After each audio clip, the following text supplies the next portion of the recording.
to Close Red with Elise and Eugene, episode 3. This is technically episode 4.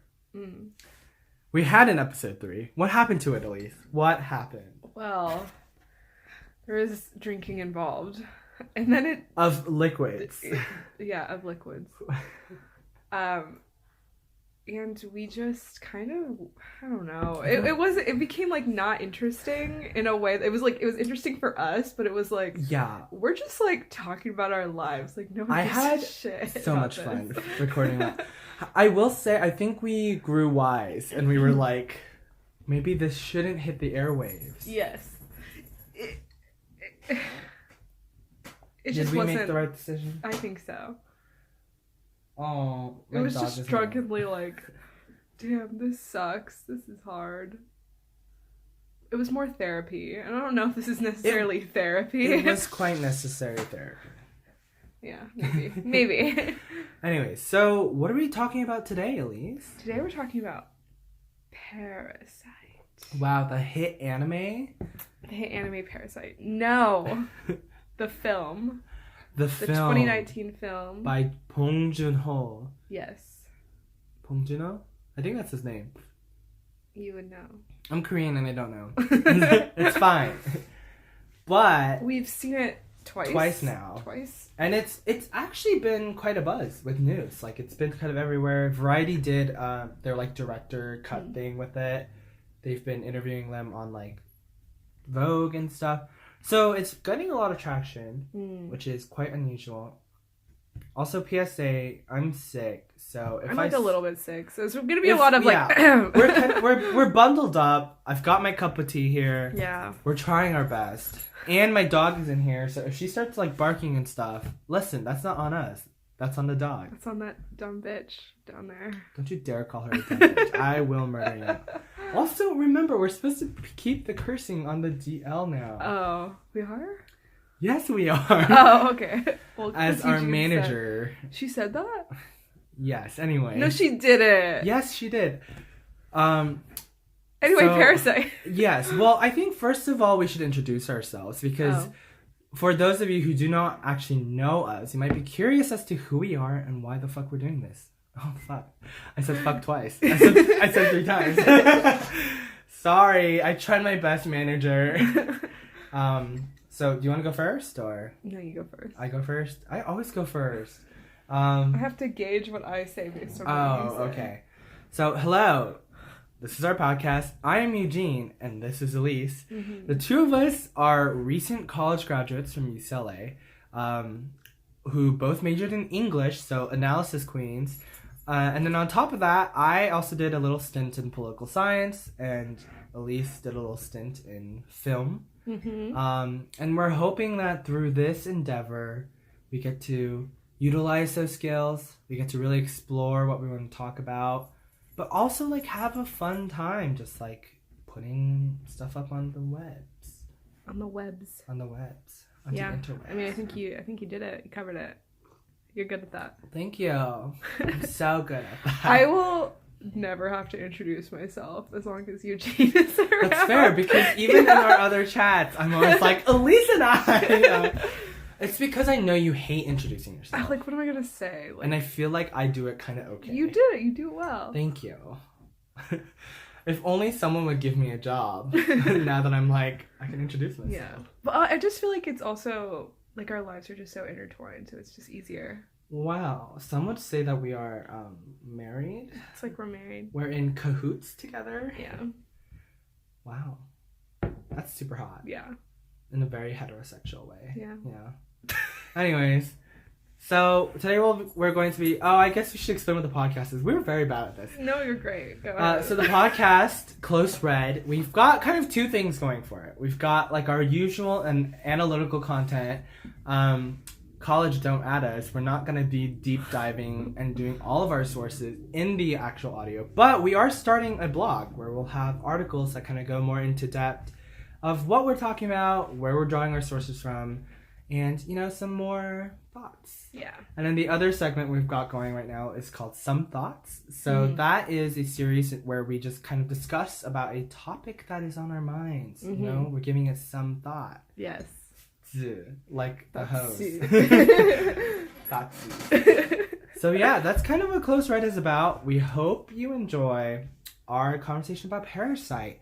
Now be warned, there will be spoilers. This is not a spoiler-free episode. We'll try to keep most of our actual spoilers towards the end. That is a strong promise. Yes, but we can't promise. This is just one of those films where you kind of have to go into it blind. I'm sorry, but you just have to. It's an experience. Yeah. Yeah. So if you haven't seen it and you want to, just like save this. Out. Save this for a later date. It's a rain check. You gotta. Anyways, why don't we start with our thoughts about whether we enjoyed the film or not, and we'll try to keep it relatively spoiler free. I think I definitely enjoyed it. It has a lot of like the elements of movies that I enjoy. We've kind of talked about this before, but like the Twinkle wants to be held. Oh, she's like jumping on my lap. Here, I'll take her. Here, dog. It feels kind of heisty in a sense. Heist-esque. Heist-esque. Where they're like infiltrating. Ocean's Korean. Ocean's Korean, yes. Ocean's poor people. Ocean's 4. Yeah. They're like infiltrating the family. There is planning. And it's just like... It's fun. Yeah. It's an interesting premise. I think I really enjoyed the film because it's something new. Like, I've never seen a movie like it before. For sure. I think the idea is, I wouldn't say like the most original, because like class struggles have always been like a relevant theme, but it's like a new take. It like does it differently. Yes. It's very... I don't know if I can think of something like this that isn't like a straight up horror movie. Yeah. This is very thriller. It is. It's very... But the thriller aspect just comes at you so suddenly. Like, oh.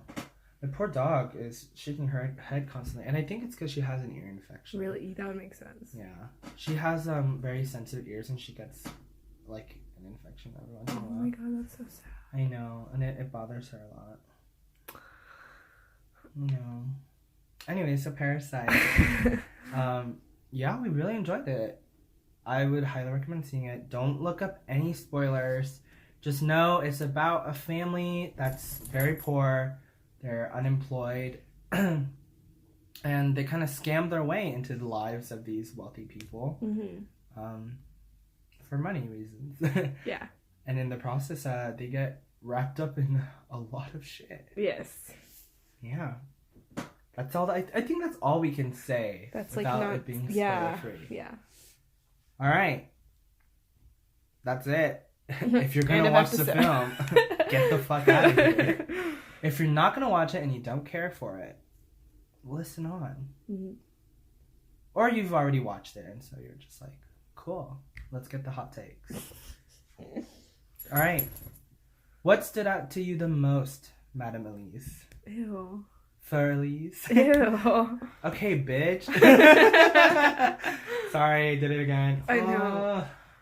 I have a difficult time, like, structuring it. I think the one scene that specifically stood out to me the first time I saw it, and then, of course, the second time, was just when they're running away from the house for the first time. Ooh, when it's, like, pouring rain outside. And then just, like, when you see them going down the stairs into the gutters of that Korean area. For context, does it ever say where they are specifically? No, it doesn't. Okay. But I think it's implied, you know? So for context, in the film, the family, they get kind of wrapped up in all this hullabaloo. Yeah. They've scammed their way into like every single position at this household. Yes. So the son is an English tutor. The daughter is an art tutor / art therapist, which is just fucking bullshit because she just scammed her way in. Also, her name is Jessica. Oh. Shout out to Jessica, our friend who we watched it first. And then the mom is the housekeeper. The father's the driver. Yeah. They've successfully integrated themselves into this family's lives. And they're making a fuck ton of money off of it. A shit ton of money. Those are both curse words. However, halfway through the film, maybe a little past halfway. Yeah. The former housekeeper, who they've kicked out under the guise of her having tuberculosis, which is just executed so well. Yeah, that's one of the scenes I'm going to talk about. It's fun. She comes back to them and she's like, hey y'all, like, let me just get into that basement. I left something in there, like, don't worry, I cut the wire to the CCTV camera outside so your family won't even know I was here, which is like, first of all, sus. Yeah, like, number one red flag. And the family's like, okay, cool, like, we're gonna hide out. And then, because they were like, they were living it up in the house until that point. And the mother lets her in and accompanies her to the basement, where she fucking opens up this like green, dark, narrow hallway staircase down into this bunker. Yes. Where there's a man living there, and it's her husband. I think this is really where the tone shifts for the film, like drastically. Yeah. Oh, because up until that point, it's definitely like, oh, LOL, like these people are. I mean, it depends on how you view it, because you can also view it as like this poor family is like taking advantage, but it's also kind of funny because you're like, wow, yeah, like fuck the rich people. These people are just so naive that they're just letting all these people. So it's just, it's funny to see the different ways that they get there. But then when it gets to that point, it's like, what? Mm-hmm. What? I didn't expect it at all. Like, out of all the things, I mean, I think everyone knows that Bong Joon Ho has like a flair for the thrill. So you're obviously going to get something like that. But I don't think anyone expected there to be a chamber like underneath the house of this like multi-million-dollar estate. Like, what the hell? Yeah. Everything kind of turns at that point. Yeah. And so the context upon this is they find this out. The old housekeeper finds out that they're all a family and that they've been scamming the rich people, and she like films them and she threatens to send the video to the wife of the madam of the household, I guess, like the wealthy woman, and they kind of kill her. They don't kill her directly. Well, they do, but like she's still alive. But they basically like tie up the two of them, leave them in the basement with no food, no way to get water. Throw a bunch of peaches on the woman. The woman is highly allergic to peaches, and she just dumps a bag of peaches on the woman's head. Like, that's intense. And then they skedaddle out of there after a night of just like hectic hell. And it is pouring rain. And I think one thing the film does really well to show the wealth divide is that like the rich people like literally live at the top of a hill. Yeah. And then they have to descend all these stairs and pathways and highways down. They're just walking through this pouring rain with no umbrellas, no shelter. And they get to the bottom level of the city. Yeah. And it's flooded. It is just flooding. And that scene is like really intense. Like, you really feel for them in that moment. Yeah. This like the juxtaposition of where they just were to what they come home to. Yeah. It's insane. But yeah, it's a good visual. Like, everything just gets trashier as they go down. Yeah. There's like literal trash just like everywhere. The water is filthy. Like, you can tell it's mixing with the sewage and like, oh my god. There's this really brilliant scene that Bong Joon Ho does parallelism really well, where he juxtaposes the woman who's having this allergic reaction. She's also had a concussion because the mother of the scamming family, pushes her down the stairs to prevent her from coming out of the chamber. So she has this massive concussion. and she's probably dying, and so she's like throwing her guts up in the toilet, and every time she throws up, the toilet in the poor family's scamming family's apartment complex erupts with sewage water as it's like pouring rain into this household. That scene is just so poetic, like and it's so sad. Oh my god. And like when Jessica just like sits on the toilet and just has a smoke, I thought that was really cool. Yeah, she's just cool. Whew. All right, so that was a scene that really stood out to you. Yes, I think the lighting in that scene is really good with the lamps, the orange glow. Does it kind of blow your mind to know that that's a set? They built that area. The poorer area? Yeah, they built that entire neighborhood. They also built the rich people's house. That's also a set, yeah. So those are the two sets of the movie. I love that. Incredible. Movie magic. Movie magic. Oh my god, I'm so congested. We're doing it. We're killing it. Okay, so I guess like a scene that I really thought was phenomenal was the heist. And when we talk about the heist, we're talking specifically of the heist to get rid of the housekeeper before she comes back. Yeah. Because she has been a stalwart component of this house, even with the former family that used to live there, the former owner. So when this family moved into this like rich people house, they inherited the housekeeper. Yes. So she's like entrenched. She knows more about the house and the family. Clearly evident by the fact that she knows that there's a fucking bunker that her husband can just live in. Yeah. And she's like been there for so long, and she knows everything. And so the poor family pulls a heist to get her out. Yeah. Where they discover she has a peach allergy, so they take the peach fuzz off these peaches and put them in like little glass vials. And every time they're near her, they would sprinkle the peach hairs onto her, knowing she's deathly allergic. So she radically has this like reaction in front of the family members.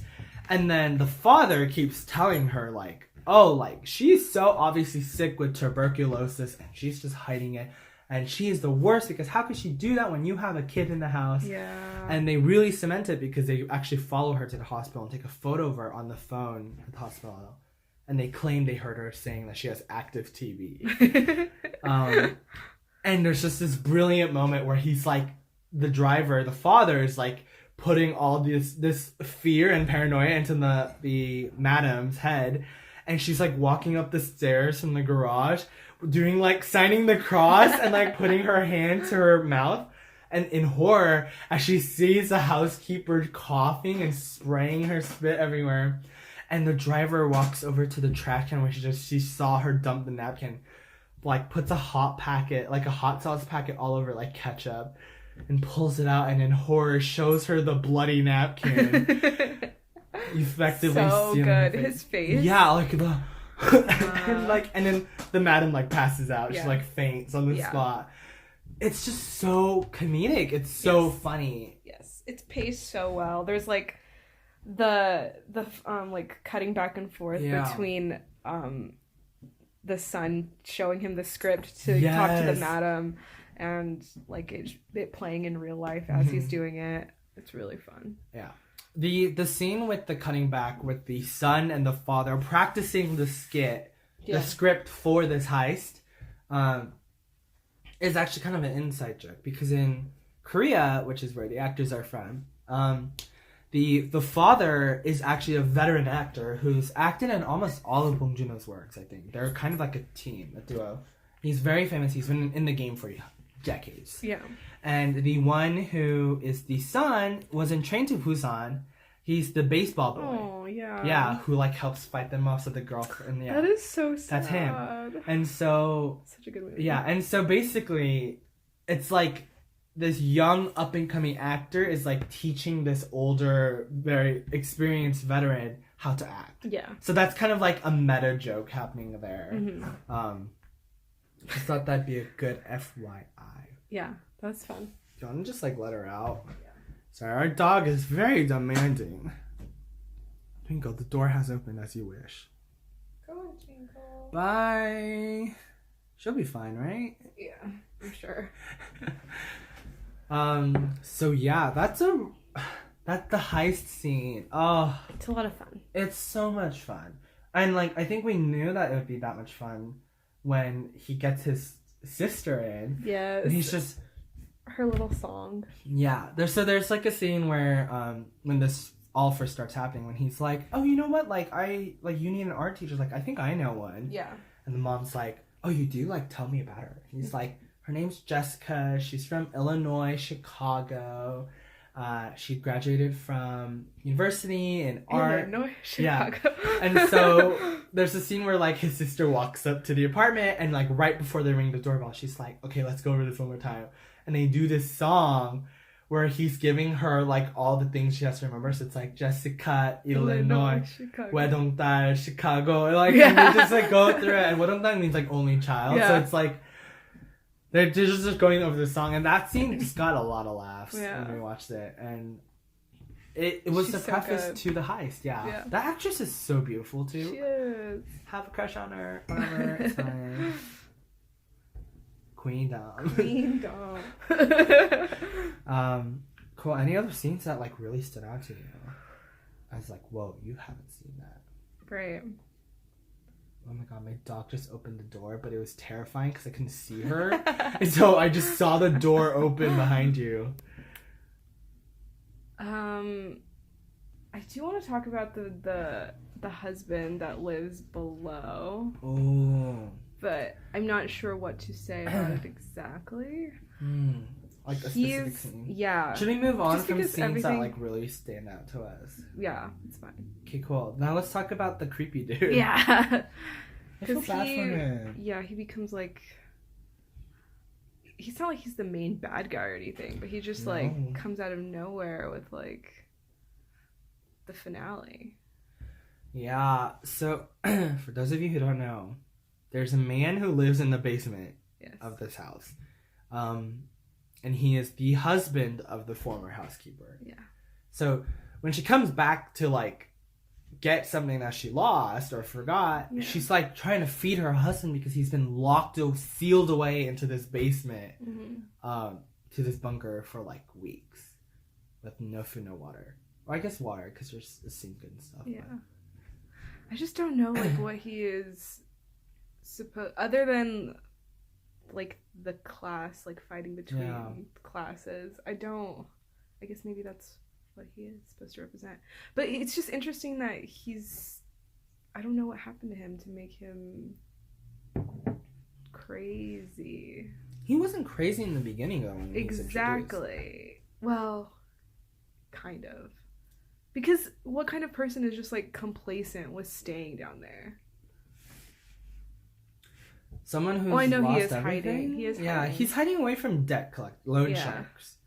So, but he also has like come to like it in a sense. Yeah. And that's what's strange. And then he has like the weird like fetish.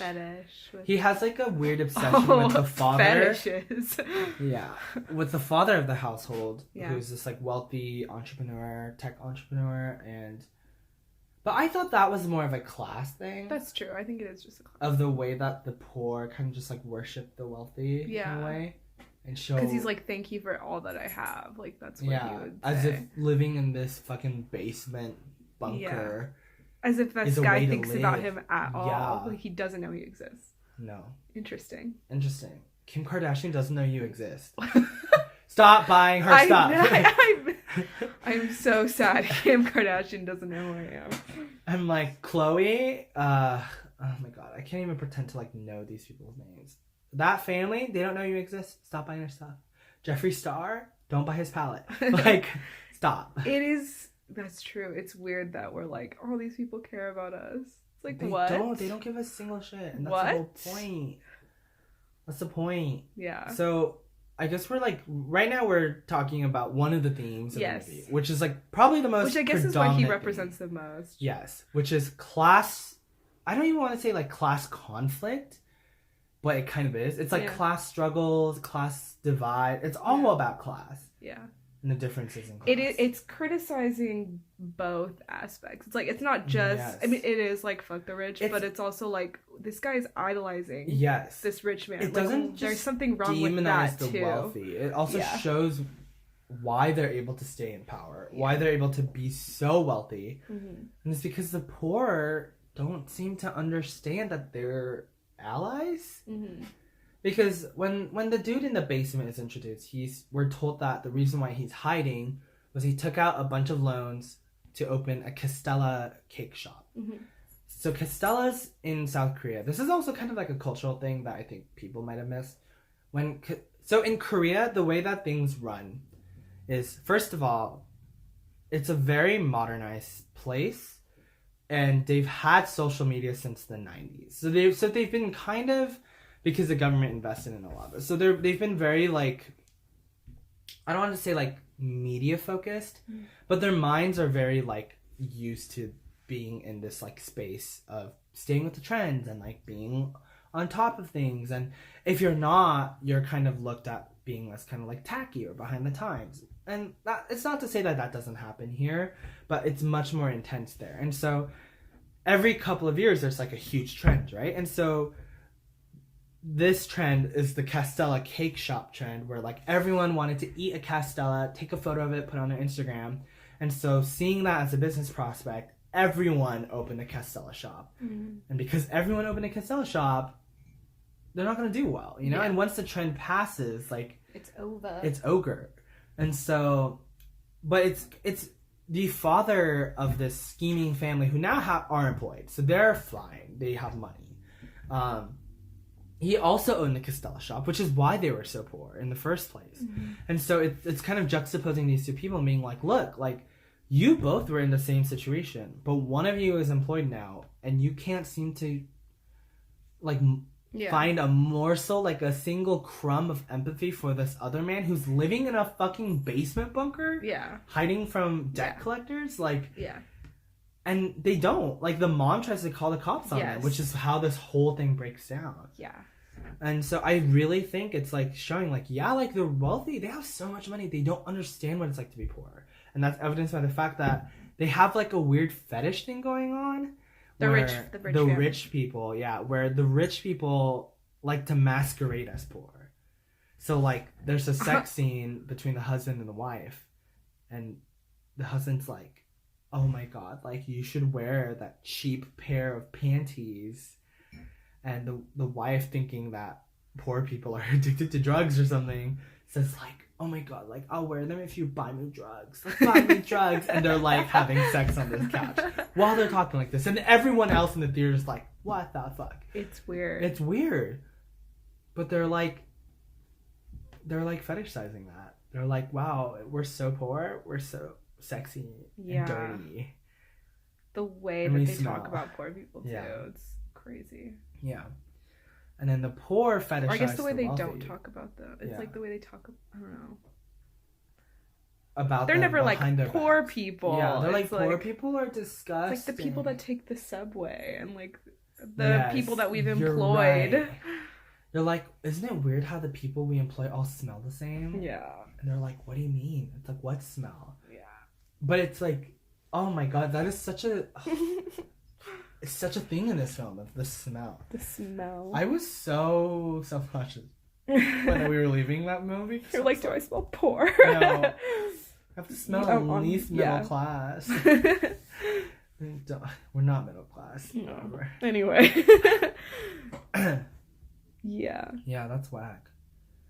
So I think... Because even, like, watching it... Yeah. When I was watching it and the mom first meets, like, the housekeeper and her husband, like, down there, and then she's just like, oh, I'm gonna call the cops. Like, I was like, why? Yeah. Like, why do you need to? Because the housekeeper's like, she's not asking, like, that. I mean, I know it's going out of your way, but, like, it's not that much. She's like, I'll pay you if you feed my husband twice a week. And she's like, I'm calling the cops.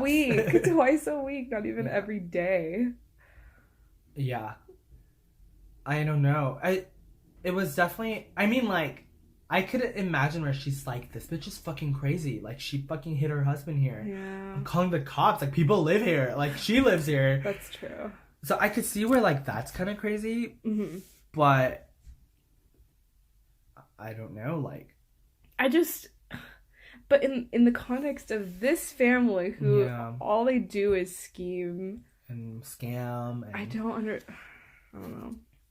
It just shows... I don't see how it would be that far out for them to be like, okay, we'll also do this. It's definitely representative of a lack of class consciousness. They don't realize, because the housekeeper in that scene says something I think that is like really pivotal in the movie, which is, we're both members of the needy. Yeah. So why don't we like team up? I'll pay you a little. You'll feed my husband. Like, I'm not needy. Yeah. She's like, I'm not poor. I'm not like you. But it's like, you are though. Just because you were making, like yesterday. Yeah. Just because you're making income of like $70,000 a year now doesn't mean you're wealthy. Yeah. Like, these people have millions upon millions upon millions. Like, that's so true. You are nowhere near that level. And yet here they are, living it up in this house, like dreaming to themselves that they're going to be that wealthy one day. You're not. You're just a parasite. All you're doing is draining them of like barely anything, while they're just building upon mountains of wealth. Like, I think that's what the film is really trying to teach the audience, is that like, these people live in a different world. You will never be a part of that. Yeah. No matter how hard you strive. Yeah. Like, and so you need to stop. The son realizes that, like, kind of later in the film, in the last scenes, because he kind of starts this little relationship with the daughter that he's tutoring, which is gross, and they're like standing over the party for the son of the wealthy family, and he asks her like, do you think I fit in here, or do you think I could fit in here? Yeah, and the wealthy girl's like, yeah, of course you fit in here. And he's like, no. Like, he's like... You just see it, like, on his face. Like, he's just like... And this is after the night where they had to, like, crawl back to their little basement. Like, cockroaches. Yeah. Yeah. So he's really like, I don't think I can. Yeah. I think at the very end, there's, like, a bunch of violence. Because... the housekeeper ends up dying because of her injuries. Getting kicked downstairs. Being attacked with a bunch of peaches. Yeah. It'll fuck you up. Yeah. And then the oh my god, the husband of the former housekeeper ends up becoming kind of like crazed. Yeah. And so this is the scene where I was kind of like, oh my god, like we knew this was gonna happen. The son of the scheming family. So, okay, this is kind of important. There's a rock that the family is given in the beginning of the film. And in Korea, people collect rocks. Or some people. Like, it's a very old person thing to do. But you take the rock, and it's kind of like bonsai trees. They're, like, small. Or they're very, like, even if they're big, they're, like, portable, you know? And so what they would do is, like, they would frame them using wood frames for, like, wood bottoms, and you would, like, gift them to people. And they're called, like, scholar rocks. And they all represent different things. So my grandfather had, like, a bunch of rocks, too. So that was, like... And, like, a lot of them, like, if you do it well, like, you can kind of sell it for a lot. Anyways, so that metaphorical rock that this family receives in the beginning represents, like, incoming wealth. Yes. Like, you're about to become wealthy. So it's this metaphorical rock of wealth that the family receives from a college friend or not a college friend, but like a friend of the son of the scheming family, of the poor family. And so through that rock and meeting with this friend, the son is able to get a job in the wealthy family's house. So the rock has brought wealth to the family to a certain degree. So, however, after all this shit, and, like, finding out about the Bunker family and stuff, and realizing that he will never be a part of this world, the son decides to take this metaphorical rock, open the fucking gate into this underworld, and kill the two of the people down there with this metaphorical rock. Yes. So that he may remain wealthy and does not have to worry about them. Yeah. So... this is funny because, like, he himself wants to be in this world so bad that he's willing to use the metaphorical rock of wealth to kill the poor people. Yes. His family, on the other hand, this is during a dinner party or a lunch party or something.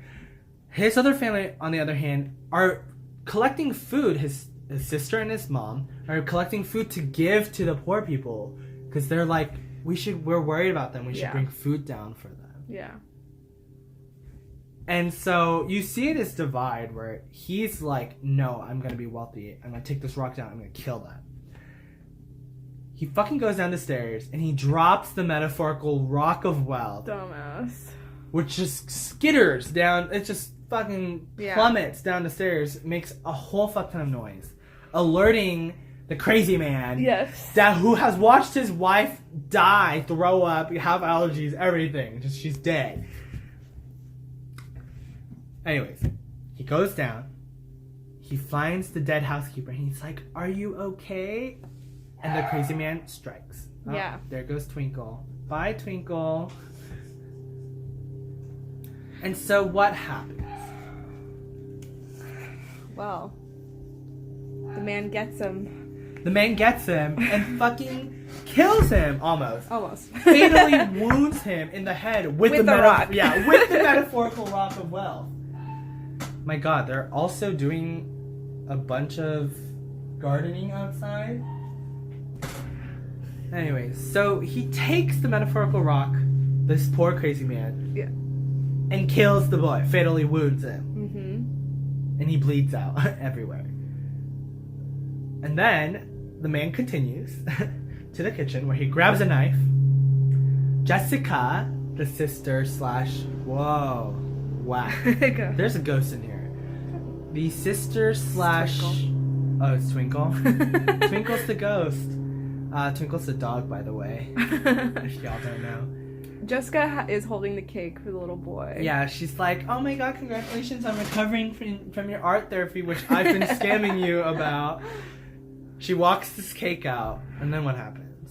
The man strikes.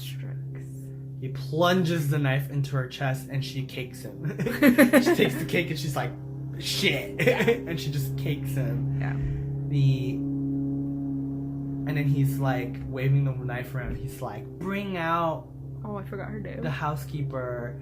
Otherwise, I'm going to kill all of you. Yeah. And all the rich people are like, oh my God, like, this poor crazy man, this homeless man is attacking us. Like, And then the housekeeper shows up. She like takes a fucking like sausage link knife, whatever. It's like one of those like oh my God, like Brazilian grill like knife skewers where you like skewer it with a bunch of sausages. Yeah. And she fucking just like stabs him in the side, and he dies.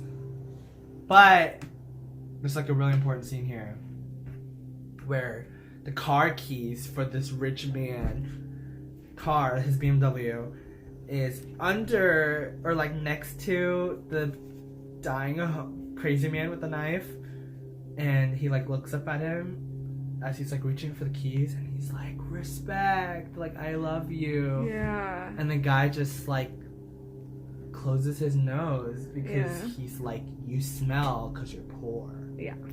And that's when the father of the poor family is like, I'm done with your shit. Grabs the knife and stabs him too. Yeah. And that's when you're like, what? Like, because when I was first seeing this film, I was like, oh my God, like, there's so much happening. Like, but I was like, but I think up to that point, I've been like, okay, like, we're done with the thrill. And then there's that last one note, and I was like, that's insane. Like, he kills him. Yeah. And I think that scene is very important to the film because I think it represents how when there's class conflict between I guess the wealthy are going to remain fine as long as the poor fight amongst each other. They are not impacted because all the violence in the scene currently is between the poor. However, if the wealthy continue to have their way and do not give the basic stuff, do not give basic respect, like healthcare, education, whatever, these like things that are needed for a life, for a stable, sustainable life, to the poor, eventually the knives and the weapons and the violence of the poor will be directed at the wealthy. Yeah, but I do think that scene is supposed to kind of represent something like that. Because there's only so much that the poor can take. We're all humans. Yeah, I think the director did a really good job of like building up to that moment though, because it was a surprise, but it didn't feel like out of nowhere. It wasn't it felt justified. And it didn't feel like not justified. It was just like, yeah, this makes sense. It's been building up on this father for a long time. Being treated like nothing. Yeah. As the help. Yeah. Yeah. There's a scene right before that where he's like trying to make friendly talk with his boss, with the wealthy man, and the wealthy man's like, I'm paying you extra. Like, just suck it up. Yeah.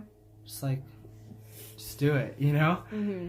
And that's, I think, a really integral moment where the driver, the father of this poor family, realizes like, oh, you don't even think I'm like a human. Or like one of you. You just think you're delineating you from me. Like, this is an us versus them kind of thing. Oh my god. Ow. Yeah. Insane. Crazy. Really crazy.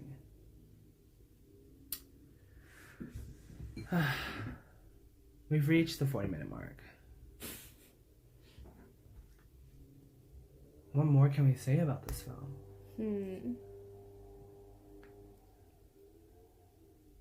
I think, beautiful. Yeah, it's great. It's cinematography.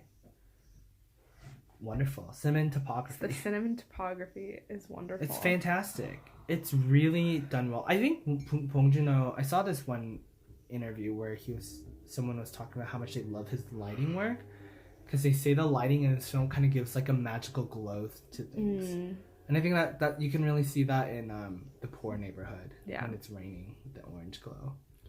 Yeah. That was really cool. I think his characters feel so real. They're such characters. Like, they're just distinct. No one's boring. Everyone can act. First of all, everyone in this film acted their balls off. Like, my God. They're incredible. Team Respect. Jessica. Respect. Yeah. I think like that's it. Like, go see the film if you haven't. If you have and you're listening to this, we'd love for you to leave a comment. Tell us what you thought about it. Tell us what you think. What we missed, because we definitely missed a lot. Yeah. There's just so much to this film that I don't think we can break it down in one episode. But I do think thematically it's all about class, you know? Mm-hmm. Do you think it's going to win an Oscar? Ooh, interesting. I like where this is going. I think it might win Best International Film. I don't know. I haven't seen like any other international film. I haven't either, but just from the press of it. I just haven't heard of any other international films. Maybe it'll get like a screenplay thing. That's what they like to do when they don't like give out. Oh, really? They're like, I don't know. That's what I noticed. Not Best Picture, because it's all non-white people. But it could win like a foreign. Yeah. I don't know. A lot of people, when I like look into it, are like, give it Best Picture. But I'm like, it's not gonna. I mean, I don't know. It's a cast of all Asians. Like, are they gonna? No, it's gonna go to like Marriage Story or something. Ew. I don't know. Or Jojo Rabbit. I would be okay with Jojo Rabbit. I really like Jojo Rabbit. Anyways, this is not about Jojo Rabbit. What do you think the role of like non-English films or non-US based films are in the Oscars? Like, Bong Joon Ho called... Yeah, he said it best. He called the Oscars a backyard festival or something. Film festival. Where he's like, only the US people are there. No one cares about it internationally. Yeah. I was like, damn. It's so real. I was like, that's so crazy because like... They're like, here's a little award for a random foreign film that, the Academy liked a lot. It's like, okay. It's interesting to me that in the US, everyone's like, the Oscars. Like, oh my god, the Oscars. And then this international director comes and he's like, no one gives a shit about the Oscars. Like, I also think it's interesting. I don't know where I saw this, but there's this thing that was like, the Korean films that get really popular here are always like the violent ones. Like, and we know that that's not like all of the Korean content. Oh, like Train to Busan. And Old Boy is fucked up. Yeah. Try throwing cheese on the trap at them. Everyone here being like, what? So it's like, I don't know. That is. I don't know what that means. There is one Korean film I really like. Oh, now we're just talking about all that. We're gonna have an article paired with this where we were going to talk about some of the international media that we like to consume, because I think it's important for people to consume media, whether that be music or television or movies, from other countries. I think it's super important.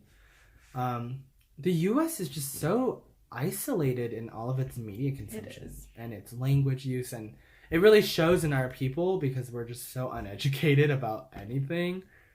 But one of them is a Korean film that like did really well in Korea. It's called 200 Pound Beauty. And it's about this really fat girl who has the most beautiful voice. And so she is the ghost singer for a pop idol. And also her daytime job is like sex on a phone. Oh. Like a call phone. I don't know what to call that. Like a phone service kind of thing. Yeah, I forgot what it's called. It's like girlfriend on the phone. Yeah. So like lonely men will call in and she'll be like, oh my god, like how was your day? You know, like she pretends to be their girlfriend. Ooh, that's fun. And because she has this really nice voice, and her dream is to like be a singer, but she can't because she's really fat and like not really the beauty standard. Yeah, and so she like has this huge crush on this guy who's like on the production side of like this idol. No, it might be, but she's like really fat, and he's kind of like, he's nice to her, but he's not like, let's date. Yeah. And I don't remember, because I watched this so long ago. I don't remember if it's implied that he like still likes her or not.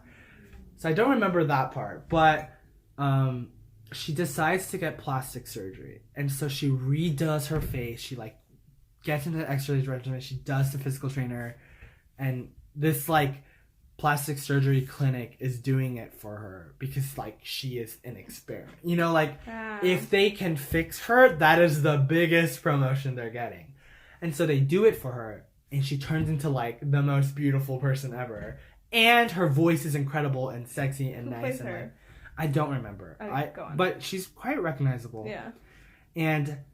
And so the film is like about her like kind of hiding that she's like done all this plastic surgery. So she's like blowing up. She's an amazing singer. Everyone's like, and she's a natural beauty, and her like agency's like hiding the fact that she's like done all this plastic surgery. Interesting. Yeah, and so the plot eventually culminates because the former idol, who she no longer goes sings for, so her career's over, like finds out it's her, and so she starts like harassing her and like posting on the internet and like writing on her car like, I know you're a fake, like blah blah blah and stuff. And eventually comes ahead, and she like at a concert in front of like thousands of her fans says like, I did get plastic surgery because I was treated like shit. Yeah. And that's the only way I could get into this industry. And it did really well, and I think that's like a huge testament to, first of all, Korean beauty standards and how awful they are, and secondly, like the mental space of all the women in this country that are like dealing with it. But I don't see a film like that building traction here, you know? I don't think anyone would care really about it here. Yeah. In the same context. And so, but it's interesting because like films like that do build up traction in other countries, just not the US. Mm-hmm. I'm like, why is that? Like, why don't we care about other countries and their media at all?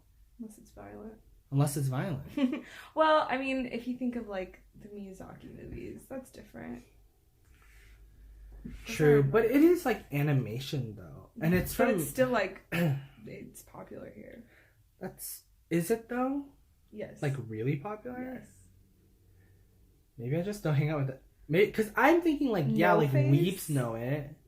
It's not just a weeb thing. Are you sure? Yes, those films are extremely popular. I know Spirited Away was, but I don't know about the rest of the Miyazaki films. I think it's like, I think most people know.